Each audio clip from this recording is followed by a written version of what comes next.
This video contains detailed information about spiders, spider anatomy, and hunting tactics, and includes some close-up images. Viewer discretion is advised. I'm tired of teasing about it, so here it is. Unrelated, unrequested, and unfiltered. I'm really into Dungeons and Dragons, and if you follow me on any of my social media, you'll be intimately aware of that by now. You'll also be aware that I am the dungeon master for a game with 3 of my friends. This means a few things. I'm always stressed out because my computer contains files like Jizverdink and Adjizdivida. I live in constant fear of failure, and I'm always on the lookout for new flavor boosts for my homebrew world. And that's where this video comes in. Recently, I got back into Skyrim for the 80th time, and if you've played it before, you know there's an opening sequence you can't avoid. This one. As you dodge fireballs, the game presents you with a choice, and you can follow one of 2 NPCs, Raelof the Stormcloak or Hadvar the Imperial.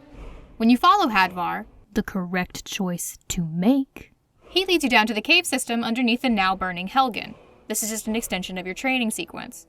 Swing sword, kill enemy, lockpick, magic book, skeleton, more enemies, can't go that way cave. This part. This part right here. Do you see that? What is that? I hate frostbite spiders. If you like them, fine. I hate them. They are the most unspidery spiders I've come across in my long history of fantasy roleplay. Just what is this? The fangs, the eyes. Why are they bald and what are these? Are these hooks? You put hooks on my baby? Giant spiders are a token monster in fantasy settings. They're the typical practice monster, a step above Orc Grunt, but a step below Mimic. You go into a dark cave, you see some webbing, and you think, oh, yep, spiders in here. Do I have antivenom? Great, let's go. To the point that in Skyrim or Dragon Age, I tend to think of these caves as non-issues. Even the really big spiders, like from Dragon Age 2 or here in Skyrim, are barely a jump scare. Especially when you can see them, hanging out, or hear them. Spiders don't roar. Side note, because I have ADHD and if I don't get this out, I'm going to forget about it, and it's very important because it's a pet peeve of mine and I'm going to share it with the world. What is up with spiders in media growling and barking and doing like weird cat hissing noises? Spiders don't do that. Spiders don't have vocal cords. Don't come for me in the comments saying like, but some spiders hiss. I don't care. That's not what I'm talking about. Making a hissing sound through these small hairs on your fangs is completely different than a spider hissing at you like an angry cat would. Spiders don't roar. I hate that. Oh my god. There's nothing that will make me less afraid of your giant spider than if it comes at me making a noise out of its mouth. A spider that is meant to be a predator, unseen, unheard, just jumping off of a building, growling at you like a jaguar, doesn't make any sense. It's not scary. I'm a spider. It's like, dude, whatever. It's that scene from Anaconda when the snake roars. Snakes don't do that either. What is up with that? It's not scary. Why can't it just be scary by being silent? Giant spiders to a D&D player above level 3 aren't going to be much of a challenge, and to a player above level 5, they're just an annoyance. This is Spider Injustice. This video's whole purpose is to try and beef up the giant spiders in my tabletop game. I don't know about your game, but I want to go for Shelob, not Mark and Greg. If you're a DM and you're interested in maybe bringing a new kind of terror to your table, sit down, pay attention, let's learn a few things. I want to start by saying I am not an entomologist. If that wasn't clear enough, I just really love spiders. I love most monsters. It's in the name. So these aren't going to be hard-hitting facts about the cribellate spiders of the family Dinopidae. These are facts and theories I'm skimming over for the purpose of monster making, and you're welcome. In 5th edition, the giant spider has some decent features and stats, and for a starting party, these are pretty scary. It's got an AC of 14, web sense, the use of melee and ranged attacks. It's a good spider. But it's not the best spider. It's lacking that little drop of crazy it needs to take this from an oh no encounter to the kind of encounter that leaves your party screaming obscenities at you for subjecting them to this. It's what all DMs want at the end of the day. We won't be getting rid of all of these features. I just like to think of this spider as the grunt, and the spider we're going to create today as the raid boss. A solitary threat for a higher level party that isn't just beefed up damage and HP. Again, I'm not a scientist, but spiders of the giant variety hold a special place in my heart. I'm a very opinionated lady, and I think that there's a right and a wrong way to do spiders if your goal is to make your players shake in their PJs. Even if the level 1 character is in character scared of the giant spider, the player, having been exposed to this kind of monster through media before, probably isn't all that worried. Even without reading the monster manual, people know how to kill a giant spider, right? Burn the webs, use bright lights, stab the eyes, chop off the legs. Don't get caught in the webs, don't get caught underneath its fangs, and carry lots of anti-venom, and you're in and out in 5 minutes. Except, that's not how spiders really work in nature. Now, I know, in a world with dragons and magic and wizards and all that good stuff, your spiders can be as lame as you want, and that's fine. But do you know what I like to see on my friends' faces when I'm introducing a monster for the first time? Fear. Spiders are apex predators, and if a Ford F-150-sized tarantula starts coming after your barbarian, that barbarian should be worried. Spiders have perfected their hunting techniques, and that's not an exaggeration. Spider webs have been found in early Cretaceous period amber, meaning that these little ladies have been spinning their silk since before the asteroid hit. While some methodology might have evolved over time, ultimately, this is the tool they've been using since before we were around. So I think it's a little ridiculous to say that a spider that's bare minimum house cat sized and maximum house sized wouldn't be more of a consistent problem for an adventuring party. Even if you want to talk about like, oh, well, my character's too intelligent. They have an intelligence of 17. They wouldn't run into some stupid trap that an insect laid out. First of all, not insects. Second of all, I don't care how intelligent your character is. If your character can't see the thing that it's going to run into, it doesn't matter how many equations your character can do in their head, how many languages they speak, doesn't matter how good they did at nerd school, that character is boned if they run into this trap. We're gonna get into that. I can talk about spiders all day long. I really can. It's my hyperfixation, but no one wants to listen to a video that size, so instead we're just gonna divide it up into 4 groups. 4 little categories with specific techniques and builds that we will use to craft our ultimate spider encounters. Fisher spiders, swarm spiders, ambush spiders, and stalker spiders. Today, we're going to talk about a little lady I like to call the Trawler's Wife. Deep in the forests which surround developing villages lurk all manner of beasts, hunters who have perfected their craft to stay at the top of the fluctuating food chain. Among these creatures is a master of stealth and surprise known by the locals as the Trawler's Wife, or the Fisherman Spider. These carriage-sized arachnids craft a hammock of webbing in the canopies of trees, and spend hours in this nest knitting a net of silk meant for capturing prey even as large as themselves. These are intelligent creatures who have evolved their methods over time, and what was once thought to be a minor threat to a hunting dog or a lost sheep is now a traveling merchant's waking nightmare. A bear is a beast who hunts for a meal at minimal risk to itself. It is fast and it is strong, with deadly claws and snapping jaws, but the fisherman and his wife are perfection, precision, the likes of which only nature in her illest of moods could produce. The Trawler's Wife lures its prey close by way of mimicry, crafting a few different smells with its saliva, such as a female deer or an expensive perfume. On occasion, a hunter tracking this sort of quarry might find themselves wandering beneath the sharp gaze of this shadowy fisher. If the fisherman develops a taste for the passing tradesman, a seemingly abandoned treasure or trunk is just as effective as the promise of a trophy or a lost lover.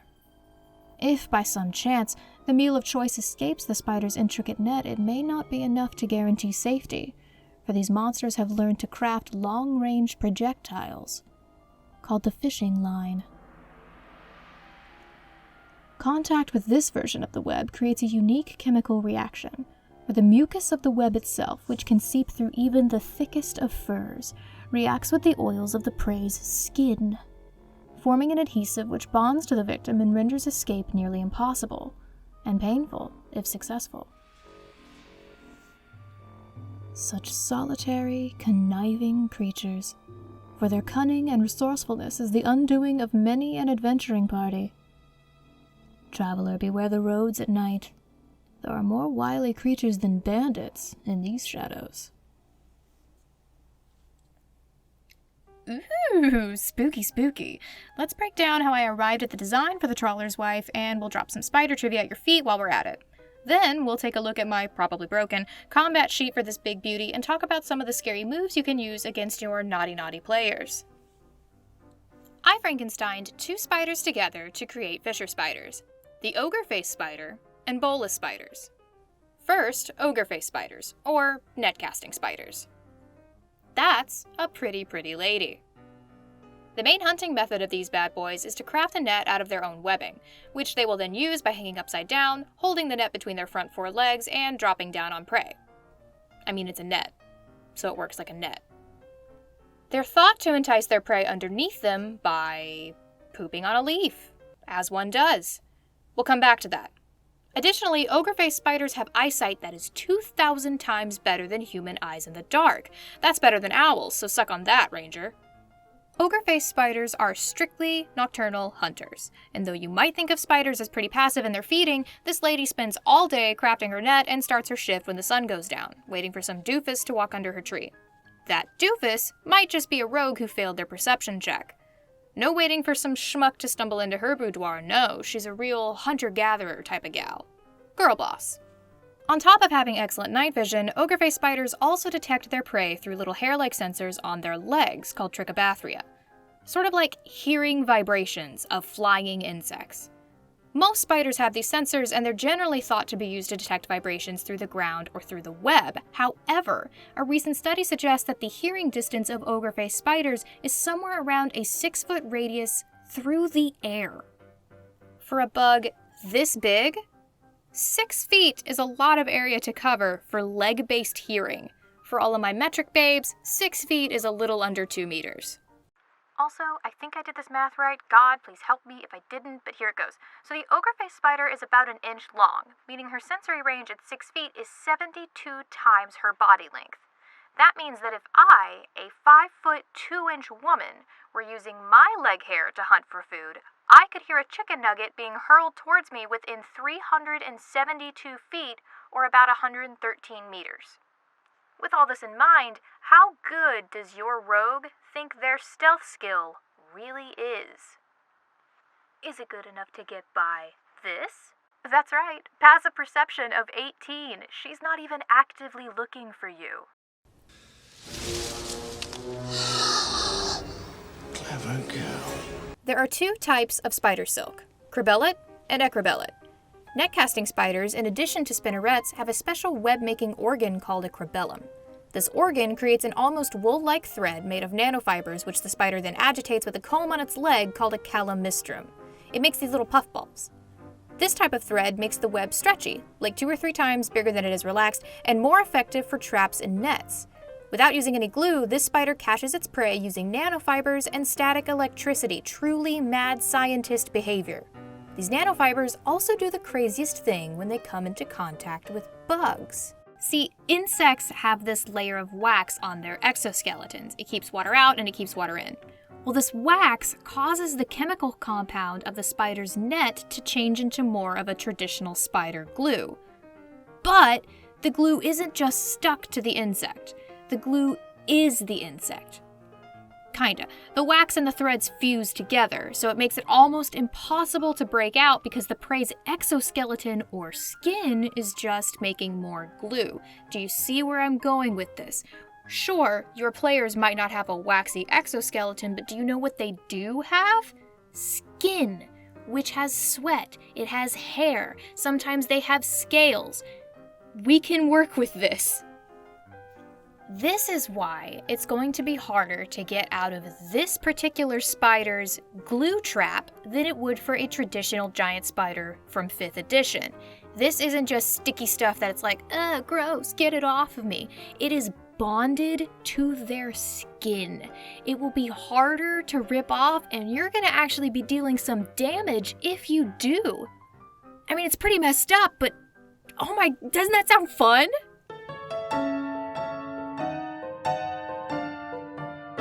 And now for bolus spiders. These are the gluey babies, that's their whole thing. Bolus spiders make a special kind of snot ball out of webbing and sticky fluid. This is a bola. Again, another active hunter. Bolus spiders don't wait for somebody to run into their trap. They swing that baby around. Like if you stood in a circle of your loved ones and swung a sticky hand over your head while they threw peanuts at you. But this is way more effective and way more horrible up close. Bolus spiders have crafted this method to get up under the scales of a moth's wings, the same way we use a fork to get bread and butter pickles out of a jar. It's a tool to get past this first line of defense. These spiders prefer winged insects like moths and butterflies, but moths and butterflies have their fragile little wing scales that make it easy for them to escape the web after the spider's hard work. This is an evolutionary tactic that they have developed specifically to avoid spiders. Bolus spiders took one look at that, said bet, and came up with this. Not only does the bolus spider use her bola to get up under the scales of a winged insect, it sticks to the actual body of the insect, which we will then utilize to say that even if your characters have armor, it won't matter. She can get up under that armor. You won't be able to take it off and get out of here, because it sticks to the skin. Even without that, the bolus spider has an extremely potent paralyzing agent in her venom. Now, all spiders have venom, right? Well, this particular version of the venom isn't meant for digestion purposes. It is to just render the victim unable to resist, unable to struggle. So even though she's hunting outside of her nest, she is able to bring that prey back without any kind of struggle, can handle it very easily. She's not worried about it, and that's bad news when you're a rogue.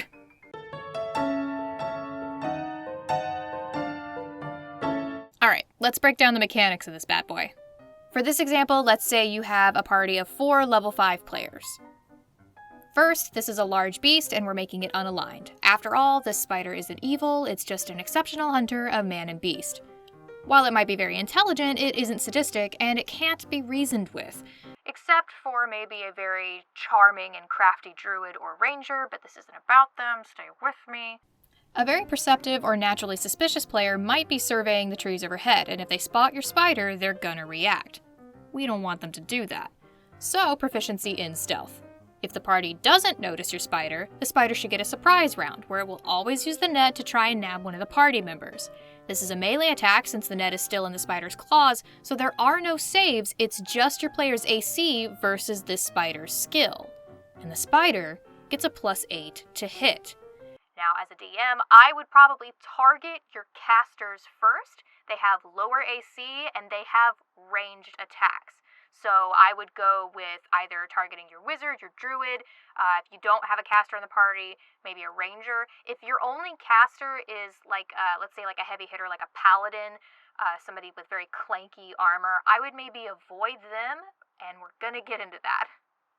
It takes one turn, just one turn, to snatch this person up and yeet back up into the trees. That means the rest of the party has to spend their turn either getting the rogue out of the net or trying to prevent the spider's escape. And if they fail, it's going to get a lot harder.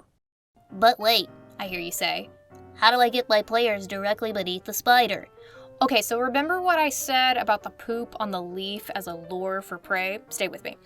Clearly, your adventurers will only be slightly interested in a large and weird-shaped poop in the middle of the road. But what about a backpack? Or a scroll, or a broken staff, something the spider is using which once belonged to a past victim. Remember, they're built for hunting travelers. They know there's nothing as much guaranteed as a greedy or curious adventurer. On top of that, do you remember when I said they could mimic smells? So a bolus spider can mimic the smell of a female moth to attract male moths. They will use this property in their bolus, which is what draws the moth almost directly to it. It's crazy. They're like snipers with this thing. I like that. We're going to tweak that a little bit so that it's not the bolus that has the scent, but it is the venom that the spider has. You can think of it almost like drool. The spider is choosing to secrete a certain amount of its venom that smells a specific way, like something it had eaten within the last 24 hours, and it's going to drip this venom on the side of the road or in the middle of the road, because you're not really going to notice liquid, especially if the liquid had kind of dried at this point. You're not going to notice it. You're just going to notice that if you're tracking a specific smell, you, your ranger, your druid, the party pet. That's evil. The party pet, they're tracking this venom, they'll stop in the middle of the road. If it smells like something the spider has eaten within the last 24 hours, you can choose to be a bastard and have it be the thing the party is looking for, or have it be something that is reminiscent of what the party is looking for. So if they are sent into the woods to find a dire wolf, you can have it smell canid. If they are sent into the woods to find a missing person, like an old lady, you could have it smell like perfume or like a baked good, something that would make sense to come from a traveler that the spider had eaten. Maybe not the person that they are looking for, but somebody that could remind them of the person they are looking for. And if you wanted to have extra fun with it, you could make it an investigation check. That will determine whether or not your party thinks that it is the thing they're looking for, or if they know that it's close, but not what they're looking for. And also, you can point out that it is weird that the scent is coming mostly from the middle of the road, and yet there's nothing around.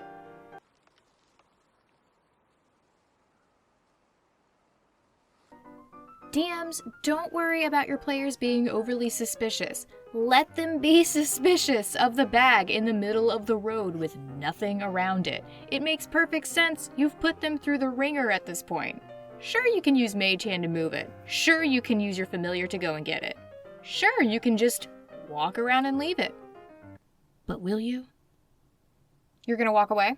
Yeah, I want to walk all the way around it. I don't want to get near it. Is the bag magical? It doesn't seem to be magical. There's no magical energy coming from it at all. Does it look special in any way? Nope, just a mundane, simple leather bag. It looks like something a trader might use for fragile items. Okay, well, we're gonna walk away anyway. Okay, sure, you guys leave the bag. So, as you continue on... Does anything happen? With what? Oh, the bag? No, nothing happens. So, as you guys are walking... I run back and grab the bag as fast as I can. Great, your passive perception is 13, right? What's your AC? 15. Ooh. Tough break. For the eyesight bonus, because remember, this is the dead of night on a rural road, I gave the fisherman spider dark vision up to 500 feet. Why so much? Well, they're up in the trees, and I want the spider to see the tiefling before the tiefling can see the spider. I have dark vision. Only up to 60 feet, sweet pea. Also, according to Xanathar's guide, page 77, when you fall from a great height, you instantly descend up to 500 feet. If you're still falling on your next turn, you descend up to 500 feet at the end of that turn. This process continues until the fall ends. Now, I'm no physics major, but the 500-foot rule is meant to simplify things, meaning I don't have to know how heavy the spider actually is, and I don't have to know how quick a deadfall will actually be for a beast this size. Technically speaking, when an ogre-faced spider descends on its prey, it isn't doing the creepy Aragog's children's slow rappel onto the party move. This thing drops out of the sky like a bungee jumper, and bungee jumpers free fall. What I'm saying is, during the surprise round, as long as your spider is within 500 feet vertically of the party, it can cross that distance in one turn and still have an action. Why? Because I'm the GM and I said so. Also, falling isn't an action. So, what is the action? Well, since the net is out and it instantly sticks, the spider doesn't have to wrap the tiefling up. And since falling doesn't take up your movement, thank you Jeremy Crawford, the spider gets a whole action to do whatever. As a DM, my action would be to start hauling ass with the tiefling back up the tree as fast as I can. So, this baby dashes back up the tree, using her movement and action to instantly ascend 80 feet. Here's you. and here's 80 feet above you. She's got her meal. She is not worried about these guys down here unless they can figure out a way to get up into her nest. You can make that nest as high off the ground as you would like. It doesn't need to be the full 500 feet. In fact, I wouldn't make it that because it would be almost impossible to climb up there before the tiefling became a delicious soup. And if your party can't fly, or wild shape, or teleport, or dimension door, it can seem pretty mean-spirited. For the level of suck we're putting them through, we need to give them a fighting chance. So let's just say the nest is 80 feet up. She can dash, boop, right back up into her house.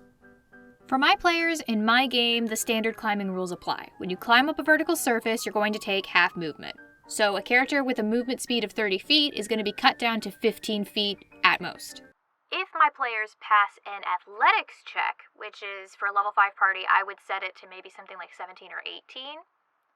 If they pass that athletics check, they can get the full movement. So a character who has 30 movement speed, passes an athletics check, can take the 30 movement speed up that tree. If my players have climbing gear or natural climbing gear like a Tabaxi's claws, they don't have to make an athletics check. You can just have the 30 feet of movement up that tree. If you choose to make an athletics check, I will allow you to dash up to 60 feet. But that's if you pass the athletics check. Math, math, math. We're writing it down. We're writing it down. Now, the reason I said you want to attack one of your casters first is because casters don't necessarily have to close the distance between themselves and the spider. They've got long-range spells that they can use from the ground. A heavy hitter is going to, 9 times out of 10, have to try and haul up the tree. A melee fighter, somebody who doesn't have a ranged spell attack or arrows or something that they can use from the ground, is going to have to climb up the tree. If they roll really well and they have climbing gear, they can get there in 2 turns. If they have no climbing gear and they roll very poorly, it's going to take 6 turns. So keep that in mind, DM. I wouldn't worry about your players getting bored as their turns are cycling around. Everything happens extremely quickly, so it's important for you as the DM to keep that energy. I need you to roll a dex save. I need you to roll a constitution saving throw to avoid being poisoned. Is he trying to get out of the spider's nest? Or do they have eyes on the spider? Can they investigate? Have them rolling checks as they're trying to climb the tree to keep them engaged so it's not constantly going around in the circle saying, I guess I move, I guess I move, I guess I move. You can keep them engaged by making them panic. When the party finally gets up into the spider's nest, they get to engage with the spider. So first of all, you need to describe the size of it. If they didn't see it the first time, which is unlikely because it's very fast, this thing's huge. It is, again, a truck-sized spider.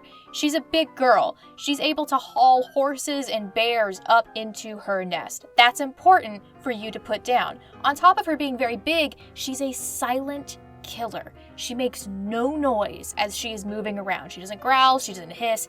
You can't even really hear her teeth clacking together, and you certainly don't hear her feet on her web. She is silent. For every character that gets up into the spider's nest in this canopy of trees, I would have them roll an immediate investigation check to see if they can find the spider. Here's something to remember. We're going to go over some dark vision do's and don'ts very quickly, just to make sure that you as the DM make this as terrifying as it can possibly be, even for your characters with dark vision. First, we've established that this is the dead of night on a backcountry road.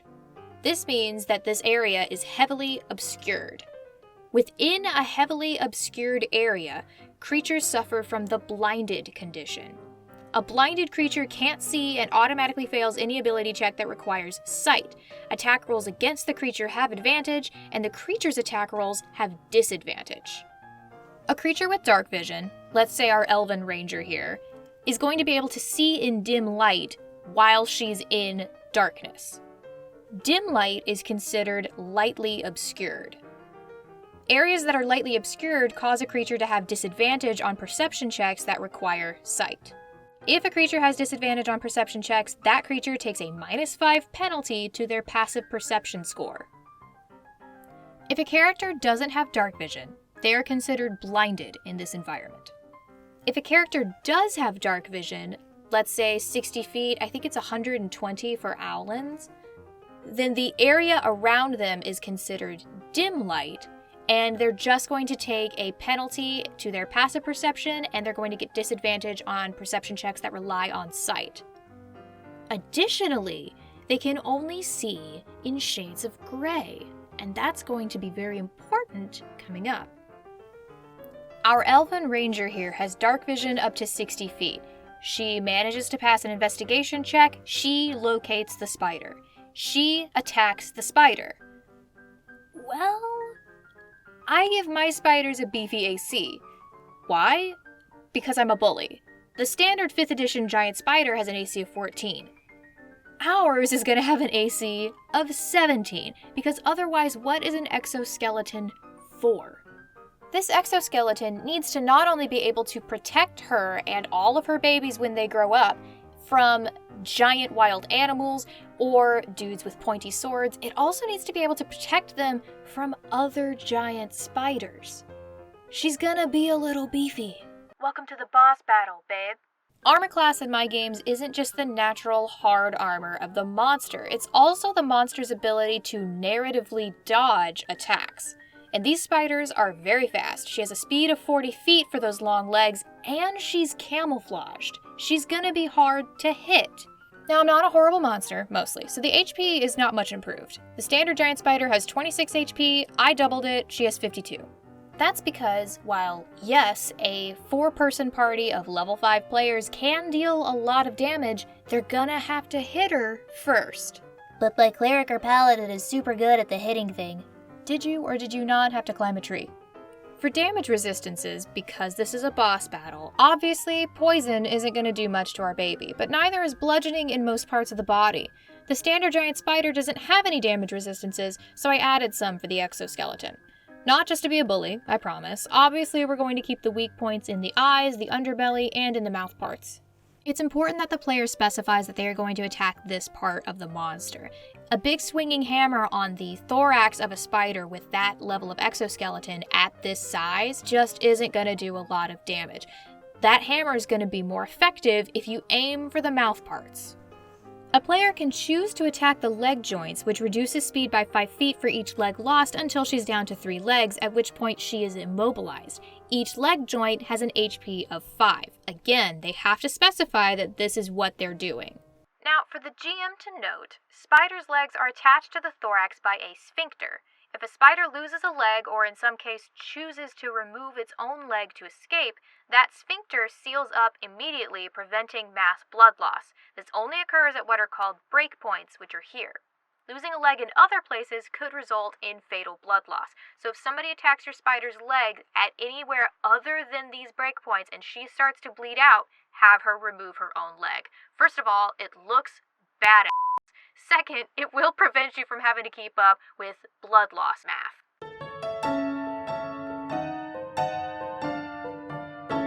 They're up in the nest. Let's talk about the nest. For the habitat of the fisherman spider, I referred to orb weavers. There are a ton of orb weavers, but the main part I chose to swipe relates to the type of web they build.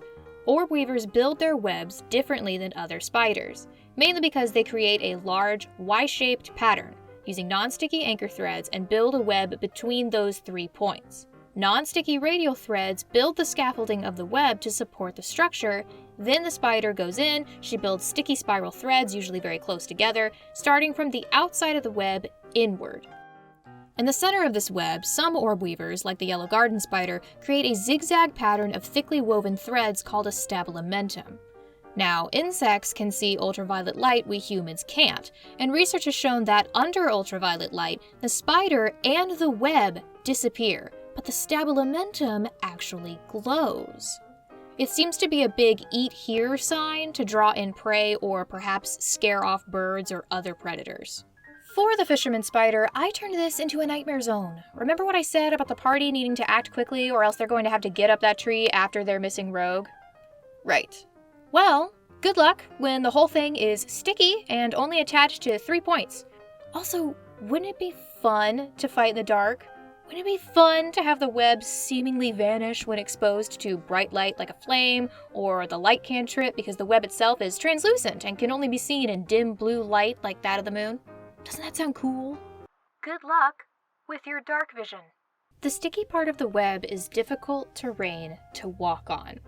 Now, we're gonna kind of get a little wishy-washy with the science behind this, but for my game, what I would do is I would have the sticky strands only be visible in darkness. So, for your character with dark vision, they're only going to be able to see the faintest outlines of this web.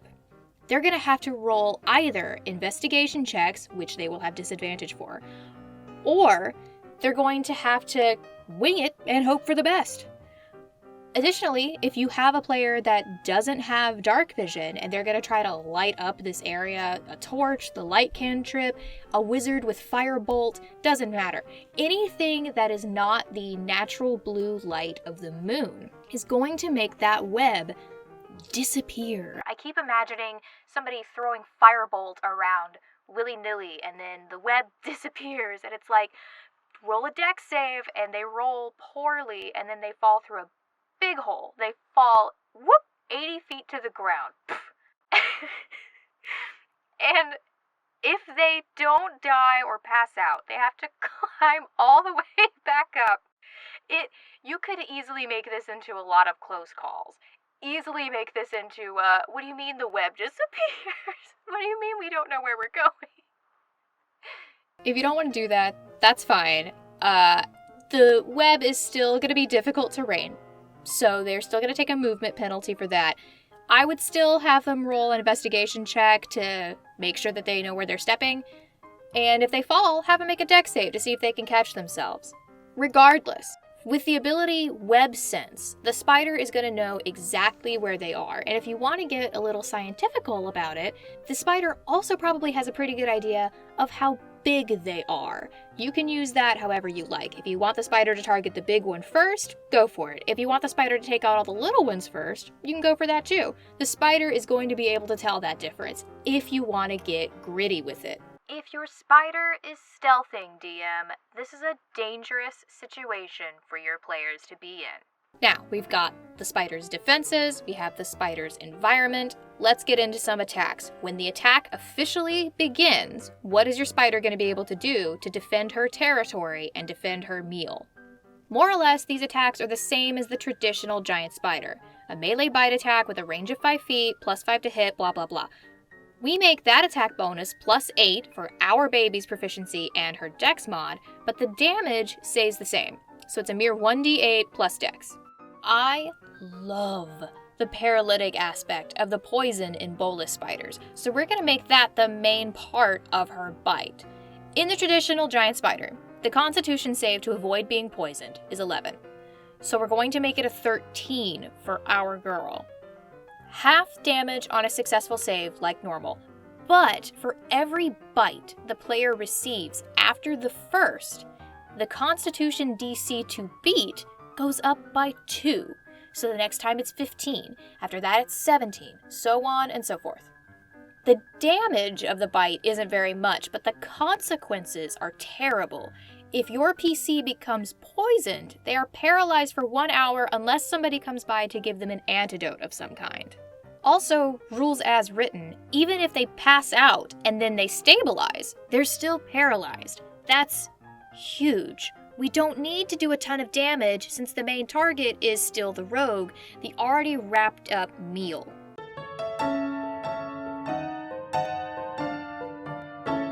We've got the net, we've got the bite. Let's talk about the spider's ranged web attack. In most spiders, in the real life tiny boys, we don't actually see projectiles being used outside of Bolus spiders. And it's not really a projectile in the way that this stat seems to suggest. The range is 30 to 60 feet, which we will keep, and the target is restrained automatically if hit. Now I like this. I like no save stuff like this. Very dark, it's very exciting. Ooh. But the strength check to bust out of this webbing is only 12. So clearly this spider is just shooting your standard web out like a net gun. Well, for our fisherman spider, we're going to edit this a little bit. As before, there's no save to avoid the web, it's just a standard ranged attack, but the strength check is going to shoot up to a 15. That is because she's not using the standard web, is she? She's using that bolus, this sticky, mucousy, webby snot ball that is made for getting up under armor. It's going to fuse to the player's skin. Additionally, if the webs are ripped off by brute strength and not removed with some kind of non-stick solution or burned away very carefully, removing this web is also going to damage your PC.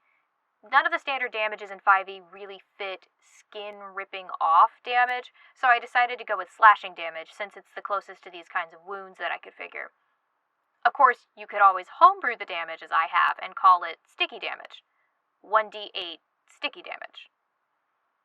You can get out of it in one turn as long as you pass your strength check, or you're willing to take some minor burn damage, but yeah, that'll cause some panic.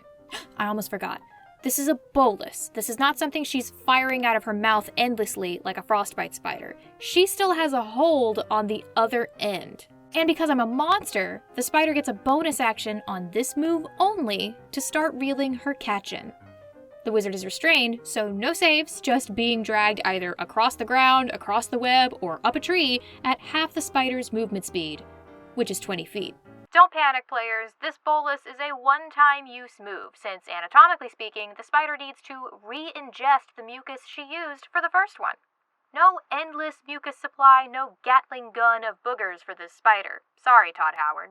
So, GMs, save this if your party is retreating, or if you have a particularly annoying ranged attacker you want to scare the bejesus out of a little.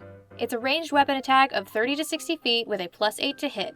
It automatically restrains the target, and as a bonus action, the spider will yank your little adventurer back towards her. The Trawler's Wife uses her webs in a particular way, but for the most part they are made of the same kind of stuff. This makes webs vulnerable to fire and immune to bludgeoning, poison, and psychic damage. Pay attention, because the bola is not vulnerable to fire damage. That damage is average because the bola is wet, and wet resists fire. So this is a lot of suctitude to throw at our players. Players will probably be listening to this thinking, oh my god, she hates her players. I don't. I think that sometimes players like a challenge, and I also think that it's fun to take a monster that they would normally turn their noses up at and make them terrifying in a new and scientific way. But what is the reward for defeating this kind of monster? If your players choose not to escape, they stick it out against all odds, they defeat this killing machine. They need to have a fitting reward. On top of the experience, on top of the harvestable materials. What is the thing that players look forward to more than anything else at the end of a boss battle? The loot, baby! Remember when I said the stabilimentum glows? This is where I would put the fisherman spider's hoard. This is where I would put the items that the fisherman spider has collected over the years from merchants, adventurers, tradesmen that they had eaten. You can also put animal parts in here, harvestable parts in here, something that the spider would logically think, even if they don't understand the significance of the items, they think that this is something an adventurer or a traveler would be interested in. From this pile, they pick something, drop it in the middle of the road, and wait. They're not worried about the items themselves. They have no significance beyond trying to catch a meal. So there's some random stuff in here, right? There's a belt buckle. There's like one shoe with like a steel toe tip that's kind of shiny. But also in here, glowing scrolls, a foci, a bag full of 2,500 gold pieces. A spider doesn't know how money works, but a spider does know that these guys go gaga over these little shiny boys. You can use a random treasure generator. I like to think of loot as kind of an apology for my players. Hey guys, thanks for entertaining me for an hour and a half. Would anybody like a potion of dragon's breath? What do we think? Are we still friends? Yes, baby, the stabilimentum glows because it is full of shiny boys. Also, bonus trivia time, spiders have toes. Well, claws. 2 to 3 terminal claws. 2-clawed spiders are generally hunters, like wolf spiders and jumping spiders, and 3-clawed spiders are the trappers and the builders. So fisherman spiders would have 3 toes.